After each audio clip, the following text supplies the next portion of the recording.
Hello guys and welcome back to my channel. आज मैं आपके लिए एक बहुत ही इंटरेस्टिंग मूवी का रिव्यू लेकर आया हूं और ये तमिल फिल्म है और इसका नाम है अडई।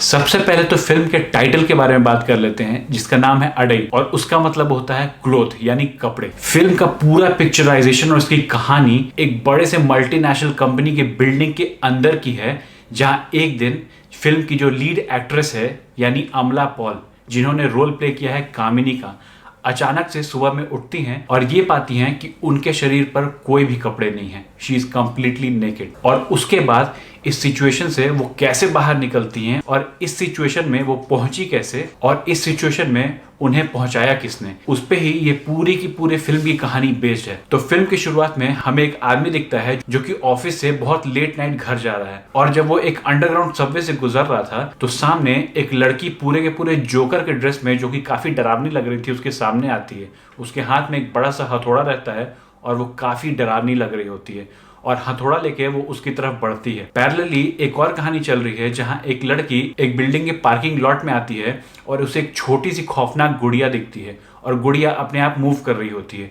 जब वो उस गुड़िया के पीछे जाती है तो उसे भी दो खौफनाक लड़कियां दिखती हैं जिन्होंने पूरा जोकर का मेकअप किया होता है और वो भी उसके तरफ एक हथियार लेकर बढ़ती हैं। घबराहट में ये दोनों लोग जब भागते हैं तो ये डरावनी लड़कियां उनका पीछा करती हैं और फाइनली जब वो लोग बहुत ज्यादा डर जाते हैं और पकड़े जाते हैं तो उन्हें ये डरावनी लड़कियां ये बताती हैं कि उन पर एक प्रैंक हो रहा था और सामने से कैमरा उनकी वीडियो शूट कर रहा है। तो बेसिकली ये एक प्रैंक शो था। अब इस पूरे इंसिडेंट के बैकग्राउंड की कहानी शुरू होती है जिसमें कि इस फिल्म की लीड एक्ट्रेस अमला पॉल यानी कामिनी इस शो की लीड एक्ट्रेस हैं और इस पूरे प्रैंक शो का आइडिया इन्हीं का था और ये शो बहुत ज्यादा हिट है। तो बेसिकली ये लोग रोड पे चलने वाले अनजान इंसानों के साथ प्रैंक करते हैं, बहुत गंदे मजाक करते हैं और छुप के एक कैमरा इनकी वीडियो शूट कर रहा होता है और इनका काम है इन अनजान लोगों को बहुत ज्यादा डरा देना और उनका रिएक्शन रिकॉर्ड करना। जब वो लोग बहुत ज्यादा डर जाते हैं उसके बाद ये लोग रिवील करते हैं कि उन पे प्रैंक हुआ है और उनकी वीडियो शूट हो रही है एक हिडन कैमरा से। अब कामिनी जिस कंपनी के लिए काम करती है उसकी बिल्डिंग आज ही नई जगह शिफ्ट होने वाली है। तो कामिनी और उसके कलीग्स प्लान करते हैं कि आज चूंकि कामिनी का बर्थडे है और इस बिल्डिंग में उनका ये आखिरी दिन है और इस बिल्डिंग के ऑफिस में इन्होंने 5 साल गुजारे हैं, तो क्यों ना इसका बर्थडे और अपना आखिरी दिन इसी बिल्डिंग में रात गुजार कर सेलिब्रेट किया जाए। ये लोग पार्टी करेंगे, दारू शराब चलेगी और खूब मस्ती होगी। लेकिन रात में जब ये लोग नशे में धुत हो जाते हैं तो some things get out of control. Party करते समय कामिनी और जेनिफर, जो कि उसकी एक कलीग है, दोनों का आपस में झगड़ा हो जाता है प्रोफेशनल राइवलरी के कारण। और जेनिफर जो कि एक न्यूज रीडर थी और कामिनी हमेशा उसका मजाक उड़ाती थी, वो कामिनी को ये चैलेंज देती है कि अगर उसमें दम है तो उसके न्यूज रीडिंग का काम कामिनी करके दिखाए। तो कामिनी उसका मजाक उड़ाते हुए ये कहती है कि उसका ये काम तो वो कपड़े उतारते हुए भी कर लेगी लाइव कैमरा पे। और फिर कामिनी एक एक करके अपने कपड़े उतारने लगती है और उसका एक दोस्त मोबाइल से इसकी वीडियो शूट करने लगता है और फिर सारे दोस्तों को अजीब अजीब टाइप के विजन्स आने लगते, अजीब अजीब चीजें दिखने लगती हैं और फिर अंधेरा हो जाता है। अगले सुबह जब कामिनी की आंख खुलती है तो अपने आप को उस ऑफिस में बिना कपड़ों के पाती है और बहुत बुरी तरह से डर जाती है। अब उस बिल्डिंग में एक भी बंदा नहीं है, कुछ भी सामान नहीं है, कोई पेपर नहीं, कोई कपड़े नहीं, कुछ भी नहीं, बस कामिनी अकेले है और वो भी विदाउट क्लोथ्स। अब कामिनी सबसे पहले अपनी माँ को कांटेक्ट करने की कोशिश करती है। उसी समय उसे पता चलता है कि उसके मोबाइल में कोई बैलेंस नहीं है और उसका रिचार्ज खत्म हो चुका है, इसलिए उसके मोबाइल से कॉल नहीं लग सकता है। तो उसे उसी ऑफिस में एक फूड डिलीवरी वाले का पैम्पलेट दिखता है और उस पर कॉल करके वो 5 मटन बिरयानी ऑर्डर करती है और ये सोचती है कि जो भी बंदा या बंदी बिरयानी डिलीवर करने आएंगे वो उससे हेल्प ले लेगी। लेकिन यहाँ पे फिल्म में आता है एक ट्विस्ट। फूड डिलीवरी करने के लिए एक लड़की आती है और जैसे ही कामिनी एक रॉड लेकर गेट पे खड़ी रहती है तो वो ये पाती है कि फूड डिलीवरी वाली लड़की का मर्डर हो चुका है, उसके शरीर से खून निकल रहा है और उसके सामने वो जमीन पर गिर जाती है। लेकिन कामिनी बगैर उसको बचाने के उसके कपड़े लेने की कोशिश करती है, लेकिन पता चलता है कि वो अभी भी जिंदा है और उसे रॉड से फिर से मार देती है। इसी बीच रोड पर से 2 लोग इस बिल्डिंग में घुसते हैं चोरी करने के इरादे से कि कुछ भी बचा होगा तो उसे चोरी कर लेंगे और उन्हें उस फूड डिलीवरी वाली लड़की की लाश दिखती है। तो इस पर वो फेमस होने के लिए पुलिस को कंप्लेन कर देते हैं और फिर वहां पुलिस आ जाती है। पुलिस फूड डिलीवरी वाली लड़की की लाश को ले जाती है और रास्ते में उन्हें पता चलता है कि वो लड़की जिंदा है अभी भी। इस बीच कामिनी उसी बिल्डिंग में फंसी रहती है और निकलने की अलग अलग तरकीबें ढूंढती रहती है। वो ऐसा सोचती है कि वो रात में भागेगी तब उसे कोई देख नहीं पाएगा और रात में जब वो भागने की कोशिश करती है तो एक कचड़े के डब्बे से कुछ कपड़े निकालने की कोशिश करती है जिसे वो पहनकर घर भाग सके, लेकिन तभी कुछ रोड के कुत्ते उसके पीछे पड़ जाते हैं और वो भागती हुई वापस उसी बिल्डिंग में आ जाती है और गेट लॉक कर लेती है। इन सब चीजों के बीच कामिनी काफी जख्मी भी हो जाती है क्योंकि कुछ कांच के टुकड़े उसके शरीर में घुस जाते हैं। एट लास्ट जब कामिनी के पास कोई ऑप्शन नहीं बचता है तो उसे बाथरूम में टॉयलेट पेपर का रोल दिखता है और वो पूरे टॉयलेट पेपर के रोल को अपने शरीर में लपेट लेती है और उसे लपेट कर बाहर निकलने की कोशिश करती है, लेकिन बाहर बारिश हो रही होती है और उसका टॉयलेट रोल बारिश में नहीं चल सकता।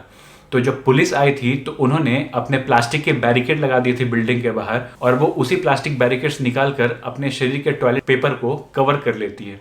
और जैसे ही वो बाहर निकलती रहती है उसे एक इंसान दिखता है जो कि रेनकोट और छाता लिए हुए वहां से गुजर रहा था। तो कामिनी उससे चिल्लाकर उसे मदद मांगने लगती है कि प्लीज अपना रेनकोट मुझे दे दो, क्योंकि उसके पास तो ऑलरेडी छाता था। तो उस इंसान ने अपने रेनकोट के अंदर से एक जोड़ी कपड़े उसकी तरफ फेंक दिए और निकल गई। तभी कामिनी देखती है कि पुलिस उस इंसान का पीछा कर रही होती है। कामिनी उसके दिए हुए कपड़े पहन लेती है और उसे पकड़कर अंदर खींच लेती है कि आखिर पुलिस उसका पीछा क्यों कर रही थी। तो फिर वो लड़की अपनी पूरी की पूरी कहानी उसे बताती है। तो वो लड़की और कोई नहीं बल्कि फूड डिलीवरी वाली लड़की ही निकलती है। तो कामिनी उस पर हमला कर देती है और उससे पूछती है कि उसने आखिर ये सब क्यों किया। तो उसने बताया कि कामिनी ने कुछ महीनों पहले उस पे एक प्रैंक किया था जिसमें वो रास्ते में जमीन पर लेटी हुई थी और अपने चेहरे पर नकली खून लगा दिया था और ये दिखा रही थी कि उसका एक्सीडेंट हो गया है। वो फूड डिलीवरी वाली लड़की जिसका नाम नंगेली था वो वहां से गुजर रही थी और कामिनी को जख्मी देखकर उसे हॉस्पिटल ले जाने की बहुत कोशिश की। उसे उसकी मदद करने के चक्कर में लगभग 1 घंटे हो गए और बाद में उसे पता चला कि ये सच नहीं था बल्कि एक प्रैंक था। अब नंगेली ये बताती है कि उस दिन उसका यूपीएससी का मेंस का एग्जाम था क्योंकि उसने प्रीलिम्स क्लियर कर लिया था और उसके प्रैंक की वजह से उसका मेंस एग्जाम छूट गया और आज तक वो यूपीएससी के एग्जाम क्लियर नहीं कर पाई और अभी फूड डिलीवरी की कंपनी में वो काम कर रही है। नंगेली कामिनी को ये एहसास दिलाती है कि जो प्रैंक वो लोग नॉर्मल लोगों पर करते हैं सिर्फ अपनी टीआरपी बढ़ाने के लिए, उससे कामिनी जैसे लोगों का काम तो हो जाता है, लेकिन जिन लोगों पर वो प्रैंक होता है उनके दिल और दिमाग पर इस प्रैंक का बहुत गहरा असर होता है और कई लोग पूरी जिंदगी उस प्रैंक से बाहर नहीं निकल पाते हैं, उस सदमे से बाहर नहीं निकल पाते हैं। कामिनी को कहीं ना कहीं एहसास हुआ कि उसके प्रैंक की वजह से नंगेली की पूरी जिंदगी और उसका करियर बर्बाद हो गया और कामिनी ये डिसाइड करती है कि वो अब प्रैंक का काम छोड़ देगी और अपने इस टैलेंट को सही जगह यूज करेगी और वो शुरू कर देती है गलत लोगों का स्टिंग ऑपरेशन। जो बड़े बड़े सेलिब्रिटीज हैं जो न्यू कमर्स का गलत तरीके से फायदा उठाते हैं उन लोगों के खिलाफ कास्टिंग काउच और स्टिंग ऑपरेशन कामिनी ने शुरू कर दिया और यहाँ पर फिल्म एंड होती है एक मैसेज के साथ कि जो राइट्स, जो अधिकार आपको मिले हैं वो मिसयूज करने के लिए नहीं है बल्कि उसे सही तरीके से इस्तेमाल करने के लिए बनाए गए हैं। फिल्म के स्टार्टिंग में ही एक माइथोलॉजिकल स्टोरी भी बताई जाती है जिसमें साउथ के ट्रैवेनकोर के एक गांव में एक राजा हुआ करता था और उसने एक नियम बनाया था कि उसके गांव में कोई भी औरतें अपना ब्रेस्ट कवर नहीं करेंगी और ऊपर कुछ भी कपड़े नहीं पहनेंगी। जो भी औरतें ऐसा करेंगी उन्हें एक्स्ट्रा ब्रेस्ट टैक्स देना पड़ेगा, जो कि एक बहुत ही गलत नियम था। तो उसी गांव में नंगेली नाम की एक औरत ने इस प्रथा के खिलाफ आवाज उठाई और उसने कपड़ा पहनना शुरू कर दिया। राजा इस बात से बहुत ज्यादा गुस्सा हुआ और उसे सजा देने के लिए उस पर डबल टैक्स लगाया, जो कि ऑब्वियसली नंगेली ने नहीं भरा। तो राजा एक दिन जब अपने सिपाहियों के साथ टैक्स वसूलने के लिए नंगेली के घर गया तो नंगेली ने टैक्स देने से साफ मना कर दिया, जिस पर राजा के सिपाहियों ने नंगेली के साथ बदसलूकी और बदतमीजी की, जिसे नंगेली की इज्जत को बहुत ठेस पहुंची और वो अंदर से एक तेजधार हथियार लाकर अपने ब्रेस्ट को काट कर अपने शरीर से अलग कर देती है और उसकी वहीं मृत्यु हो जाती है। इस गम में नंगेली का जो पति था वो भी उसी की चिता में कूदकर अपनी जान दे देता है और इस पर उसके राज्य में इतना हंगामा होता है कि इस प्रथा को खत्म कर दिया जाता है और ये मैसेज दिया जाता है कि जो हक अभी हम लोगों के पास हैं वो हक दिलाने के लिए इतिहास में बहुत लोगों ने बहुत कुर्बानियां दी हैं और अपनी जानें भी दी हैं।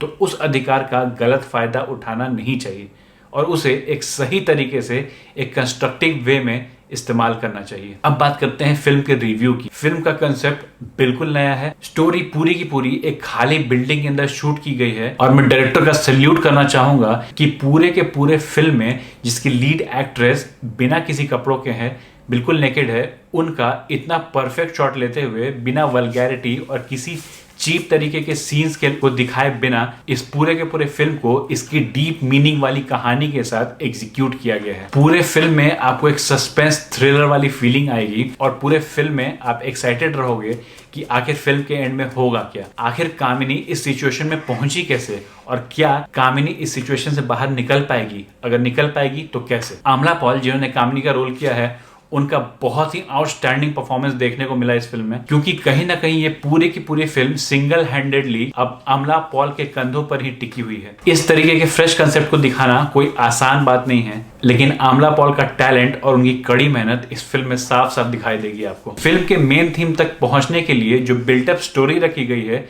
मेरे हिसाब से वो थोड़ी सी लंबी है, और वो स्टोरी अगर छोटी होती तो फिल्म ज्यादा एंगेजिंग होती। लेकिन जब फिल्म का मेन थीम स्टार्ट हो जाता है उसके बाद आप कहीं भी एक सेकंड के लिए भी बोर नहीं हो पाओगे। फिल्म की story straight from the Hollywood लगती है और इस टाइप की फ्रेश कंसेप्ट वाली फिल्म को आप मिस नहीं करना चाहोगे। अगर आप ये फिल्म देखना चाहते हो तो ये फिल्म Amazon प्राइम पर अवेलेबल है। अगर आपने ये फिल्म ऑलरेडी देख रखी है तो कमेंट सेक्शन में कमेंट करके बताओ कि ये फिल्म आपको कैसी लगी। मेरा ये रिव्यू और स्टोरी टेलिंग आपको कैसा लगा ये भी कमेंट करके जरूर बताना। अगर वीडियो अच्छी लगी हो तो लाइक करना, अपने दोस्तों के साथ शेयर करना और चैनल पर पहली बार आए हो तो सब्सक्राइब करके जाना। मिलते हैं अगले किसी ऐसे ही फिल्म के रिव्यू में, तब तक के लिए bye bye, take care and keep watching, bye.